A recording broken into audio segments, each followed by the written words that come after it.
Whew. Whew. Okay. We got to talk. We got to talk. Grab a seat, get comfortable, grab yourself something to drink if you want.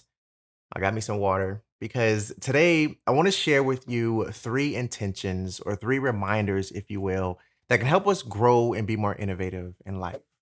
Now, the reason I want to talk about this is because I've been making some significant changes in my life these past couple of months for various reasons. On one hand, it's because I'm about to be a dad in a few months, and I'm super excited about this next chapter in life to both learn from my son, but also teach him the things that I know and that my dad taught me.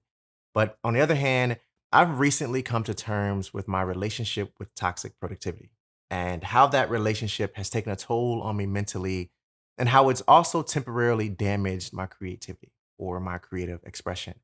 And as I began to take the proper steps to disengage from this relationship, these three reminders have played a significant role in that process.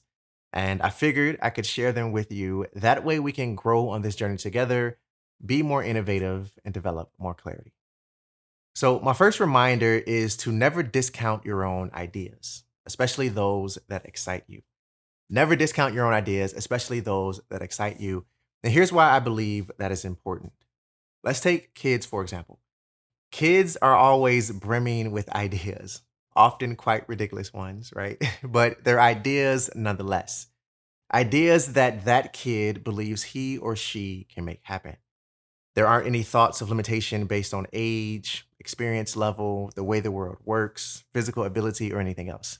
But as adults, and watch where I go with this, as adults, we often shoot down our own ideas before even attempting them, right? We often tell ourselves, well, that'll never work, or I don't know how to do that, not realizing that the information we need is out there and available and ready for us to learn.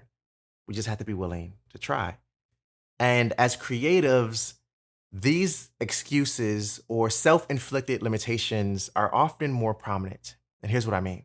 On my personal journey, I've discounted my own ideas regularly. And when doing anything creative, I've noticed that I would start to think that what I was doing wasn't good enough, or that my ideas won't come together the way I envision them. Or worse, I discounted my own ideas because I thought that everyone else won't see it or like it the same way I do. But here's the thing, not everyone will, and that's okay.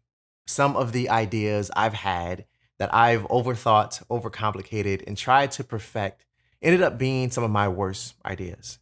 But the ideas that I thought maybe weren't the best ended up being really great. See, ideas are where innovation starts.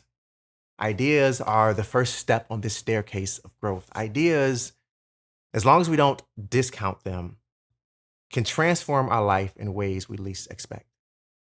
My second reminder is to disturb your comfort. Here's what I mean. As someone who practices minimalism and lives a very intentional life, I have to admit that there is one minimalist philosophy that I don't necessarily agree with. And the philosophy in particular that I'm talking about is the idea that we're supposed to declutter any and everything that disturbs our peace. Or, in other words, the things that challenge our comfort. Now, stay with me because I'm not talking about the clothes in your closet or the knickknacks you hold on to but don't need. I'm thinking deeper than that, more so the mental and emotional side of this journey. Because what if the very thing that we think is disturbing our peace is actually disturbing our comfort? See, it's human nature or it's in our DNA to dislike discomfort. Think about the cold or the extreme heat or working out, for example. This past weekend, my wife and I decided to work out in this park that's across from where we live. And as a part of that workout, we decided to run the hill that's over there. And yes, my wife still puts that work in, even at 7 months pregnant, but that's not the point. As we were working out on this hill, the shortness of breath, the burning feeling in our legs was enough to challenge our comfort. We both felt like quitting, but we didn't. Why? Because we knew that if we continued to disturb our comfort for the duration of this workout, our bodies would be forced to adapt and grow stronger. Now, with this idea in mind, I want to encourage you to try something that I'm also trying. The next time you're faced with a tough decision, I want you to ask yourself, is this disturbing my peace or is it disturbing my comfort? See, what I've learned on this journey especially as I continue to disengage from toxic productivity and make changes in my life, is that growth is uncomfortable. And while minimalist thinking is great, I mean, it's had a significant impact on my life, which I've talked about and shared with you here on this YouTube channel for years. It's not the answer to everything. Sometimes what we think is disturbing our peace is actually disturbing our comfort, forcing us to adapt and grow. My third reminder is to learn everything you can, but question everything you learn. Learn everything you can, but question everything you learn. Learning new skills can boost our confidence and our capabilities.